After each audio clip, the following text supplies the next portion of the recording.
حلو يعني. طب طب طب طب طب. شاي. على حقيقي ودي خد شاي. Terungkap fakta baru di balik serangan Hamas pada Festival Nova di Israel Selatan yang telah menewaskan sedikitnya 1.400 orang pada 7 Oktober lalu. Bukan Hamas, ternyata 28 helikopter Apache Israel yang justru membunuh tentaranya sendiri dan warga sipil di festival musik tersebut. Media Israel melaporkan bahwa IDF menurunkan helikopter Apache dan drone bersenjata Zik untuk menghentikan serangan Hamas saat itu. Helikopter Apache merespons serangan tersebut dengan melepaskan tembakan ke arah pejuang Hamas dan warga Israel. Laporan tanggal 15 Oktober di Yediot Ahronot menjelaskan bahwa helikopter pertama tiba di jalur Gaza sekitar 1 jam setelah pertempuran dimulai. Namun pilot mengalami kesulitan dalam membedakan antara pejuang Hamas dan warga Israel. Disebut puluhan helikopter tempur Israel menembakkan semua amunisi yang mereka pegang, termasuk ratusan peluru meriam 30 mm dan rudal Hellfire. Kejadian ini pun juga dikonfirmasi oleh seorang warga pemukiman Yahudi Kibbutz Be'eri Yasmin Porat. Ia menyebut warga sipil Israel juga dibunuh oleh pasukan keamanan mereka. IDF juga merilis rekaman drone yang menunjukkan ratusan mobil hangus dan rusak yang diambil dari lokasi festival tersebut. Tim penyelamat Israel mengklaim telah mengeluarkan 260 jenazah dari lokasi festival. Diketahui Boeing AH-64 Apache adalah helikopter serang twin turbosaf Amerika dengan roda pendaratan tipe tailwheel dan kokpit tandem untuk 2 awak. Dikutip dari Jewish Virtual Library, keterlibatan Israel dengan Apache dimulai pada 1983 lalu.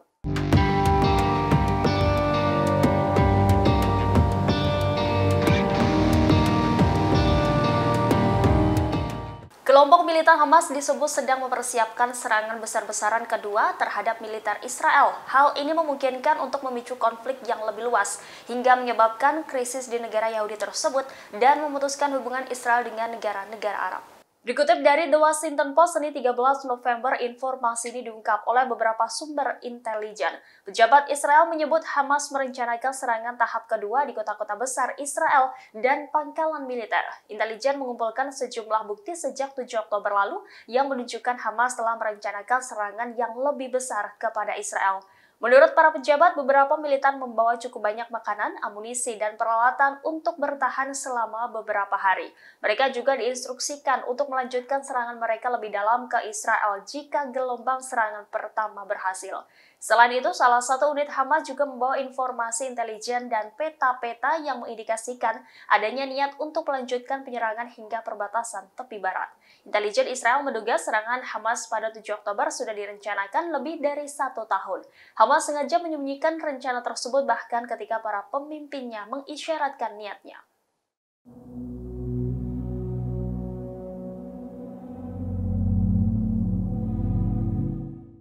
Di tengah konflik IDF dengan Hamas di jalur Gaza, Palestina berkecamuk. Israel dilaporkan menjual sistem pertahanan udara Sling of David. Israel telah menandatangani kontrak tersebut untuk dijual ke Finlandia.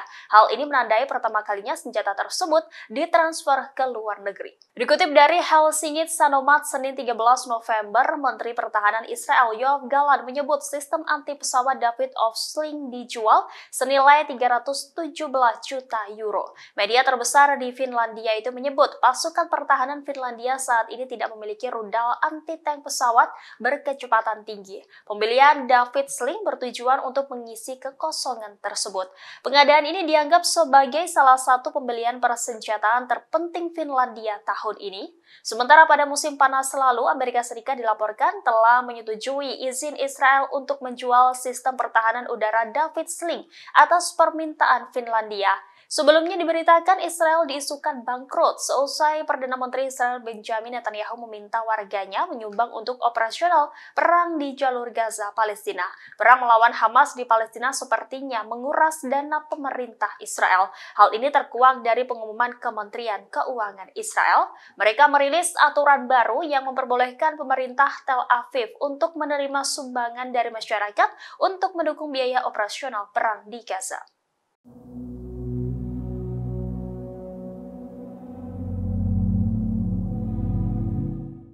Menteri Israel Benjamin Netanyahu memperingatkan menteri kabinetnya soal penggunaan kata-kata Nakba baru. Peringatan ini muncul seusai Menteri Pertanian Avi Dichter menggambarkan pendudukan kembali sipil di jalur Gaza sebagai Gaza Nakba tahun 2023. Dikutip dari Anadolu Agency, Netanyahu memperingatkan para menteri untuk berhati-hati terhadap kata-kata mereka. Demikian disampaikan Netanyahu ketika berbicara soal perang dengan Hamas pada Minggu 12 November kemarin. Diketahui Nakba memiliki arti kehancuran. Istilah tersebut merupakan sebutan warga Palestina terkait insiden eksodus massal yang telah menimpa setidaknya 750.000 orang Arab di negara itu pada tahun 1948 lalu. Adapun peringatan Netanyahu ke menterinya bukan kali pertama di tengah perang Israel dengan Palestina. Pekan lalu Netanyahu menonaktifkan Menteri Warisan Emihai Eliyahu setelah menyebut penggunaan nuklir di jalur Gaza.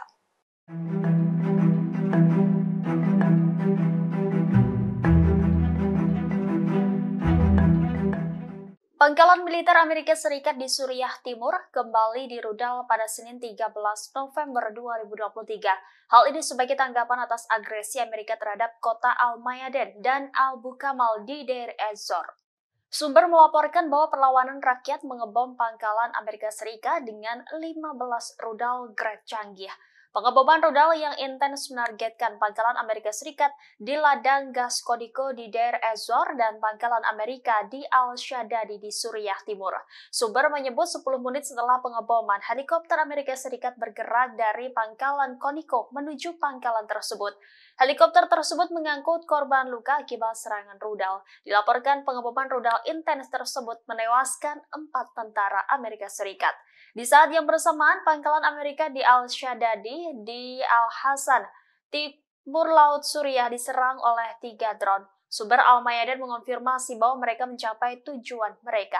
Perlawanan Islam di Irak juga menargetkan pangkalan pendudukan Amerika di Green Village jauh di Suriah dengan sebuah drone yang mencapai sasarannya. اللي هو الجندي حكى له كم يعني كان في الدبابة على الباب البيت بالضبط يعني هي الدبابة واطلاقها عليا وانا هنا واقف قدامها قاعد بحكي معها.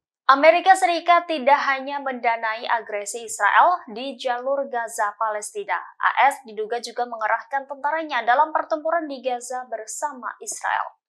Keterlibatan tentara Amerika Serikat di Gaza ini diungkap oleh warga Gaza yang mengungsi di Al-Nasser. Saksi tersebut mengatakan mereka sangat fasih berbahasa Inggris dan mengenakan seragam yang ada bendera Amerika Serikat. Saksi bersama keluarganya diizinkan untuk mengungsi setelah melewati proses pemeriksaan yang rumit oleh pasukan Israel. Dia menambahkan bahwa sekitar 10 tank Israel telah mengepung area rumahnya. Pasukan Israel juga menggeledah barang bawaan saksi sebelum diizinkan untuk mengungsi. Sebelumnya diberitakan pada 1 November lalu, Gedung Putih menegaskan Amerika Serikat tidak akan menempatkan pasukannya di jalur Gaza. Juru bicara Keamanan Nasional Gedung Putih John Kirby tidak yakin Hamas dapat terlibat dalam pemerintahan jalur Gaza setelah perang dengan Israel selesai. Dia menyebut AS tidak mendukung pemukiman permanen sipil di luar Gaza yang dijalankan oleh Hamas. Menurutnya, menjadikan Hamas sebagai pemimpin dalam pemerintahan Gaza pasca perang akan menjadi masalah.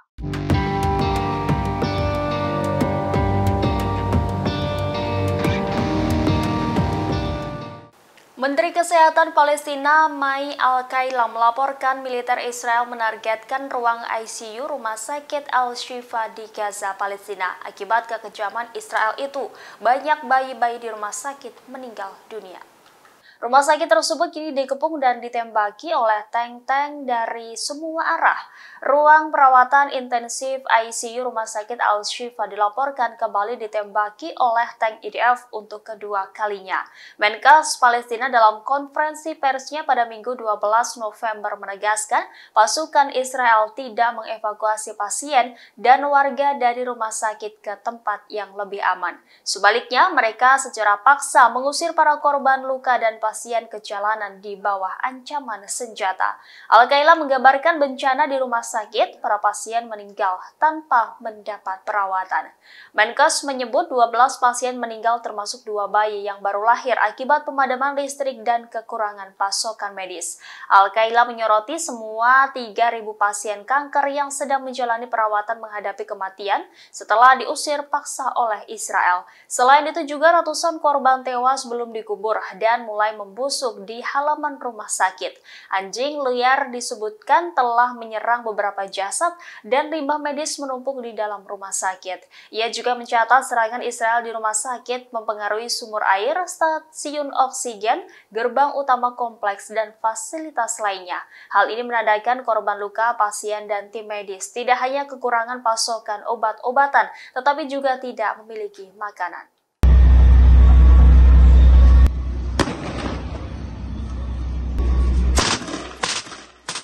Senat agensi baru-baru ini melaporkan lokasi tempat Israel mengerahkan kendaraan militer di seluruh jalur Gaza, Palestina. Badan Pengecekan Fakta Al Jazeera itu mengunggah citra satelit yang dianalisis menggunakan perangkat lunak khusus untuk menghitung jumlah kendaraan militer Israel melalui akun X pada Senin 13 November. Senat agensi melaporkan pada Kamis 8 November lalu total kendaraan militer mencapai 295 unit di jalur Gaza. Jumlah terbaru ini turun 88 kendaraan dibandingkan pada 3 November lalu yang jumlahnya mencapai 383 kendaraan. Juru bicara Hamas mengklaim pada 8 November telah menghancurkan 136 kendaraan militer Israel. Penghancuran seluruhnya atau sebagian kendaraan militer Israel terjadi di poros Beit Lahia dan Beit Hanoun. Selain itu, Senat mengidentifikasi ada 7 sekolah yang diintai kendaraan lapis baja tentara Israel. Di setiap sekolah, pasukan Israel menempatkan rata-rata 10 hingga 15 kendaraan militernya. Citra satelit itu juga menunjukkan keberadaan 6 pesawat pengintai Heron di berbagai wilayah di poros utara. Ada satu lagi jenis pesawat yang tidak diketahui dengan lebar sayap 11 meter. Pesawat tersebut terus lalu lalang di langit Gaza.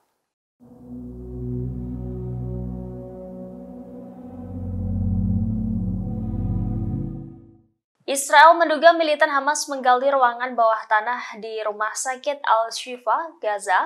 Sejumlah pejabat pertahanan dan intelijen Israel dan ex-pejabat menggambarkan pusat komando Hamas yang mereka yakini akan ditemukan oleh tentara di rumah sakit tersebut.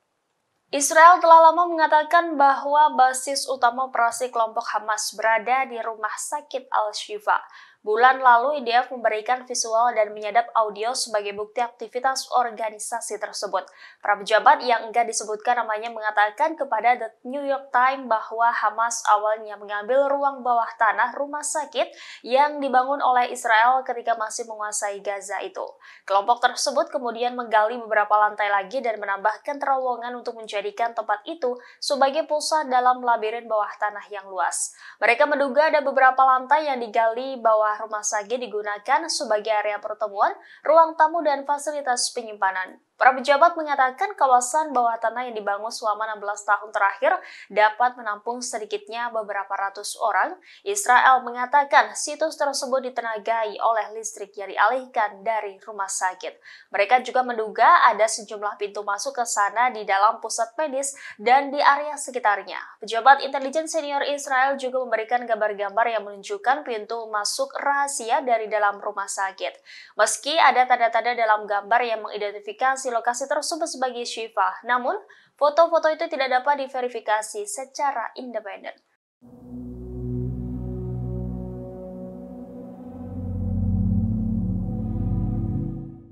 Pemerintah Jerman menyatakan dukungan kepada Israel dengan menentang gencatan senjata di jalur Gaza, Palestina. Sikap Jerman ini menyusul Amerika Serikat dan Israel. Kanselir Jerman Olaf Scholz mengatakan dia menentang gencatan senjata segera di jalur Gaza, Palestina. Pernyataan Scholz ini muncul di tengah seruan internasional untuk mengakhiri operasi militer Israel di Gaza. Scholz menilai gencatan senjata sama halnya memberikan kesempatan kepada Hamas untuk memulihkan kekuatan dan mendapatkan rudal baru. Sebaliknya, pemimpin Jerman itu menyerukan jeda kemanusiaan. Adapun sikap Scholz ini bertentangan dengan sikap banyak negara Arab dan Presiden Turki Recep Tayyip Erdogan yang akan bertemu dengan pemimpin Jerman di Berlin minggu depan.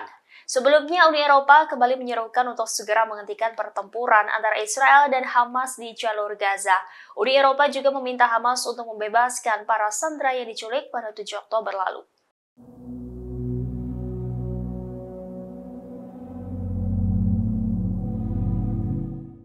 Menteri di Kabinet Perdana Menteri Israel Benjamin Netanyahu kembali membuat pernyataan kontroversial. Menteri Keamanan Nasional sayap kanan Itamar Ben-Gvir menyatakan akan menumpas pendukung Hamas termasuk kelompok milisi Palestina tersebut. Pernyataan ini disampaikannya saat diwawancarai oleh Channel 12 Israel sebagaimana dikutip dari Anadolu Agency pada Senin 13 November. Ben-Gvir menyatakan bahwa siapapun yang mendukung Hamas harus disingkirkan. Ia juga mempertegas bahwa Hamas perlu ditumpas. Ben-Gvir merupakan Menteri Keamanan Nasional yang mendukung supremasi Yahudi. Ia sempat menjadi sorotan setelah mempersenjatai warga sipil di negeri Zionis tersebut. Selain itu, ia juga mendistribusikan senjata kepada pemukim di tepi barat. Dilaporkan sekitar 25.000 senjata serta amunisi dan bahan perang lainnya dibeli dari perusahaan senjata Israel. Langkah ini sebagai bagian dari kampanye Ben-Gvir untuk mempersenjatai warga sipil dan pemukim. Ben-Gvir adalah mantan anggota gerakan rasis Kahane yang dilarang Israel pada tahun 1998. Ia juga pernah dihukum pada 2007 karena terbukti melakukan tindakan rasisme dan mendukung organisasi teroris. Dia kemudian ditunjuk oleh Netanyahu sebagai Menteri Keamanan Nasional pada November 2022. Download Tribun X sekarang, menghadirkan lokal menjadi Indonesia.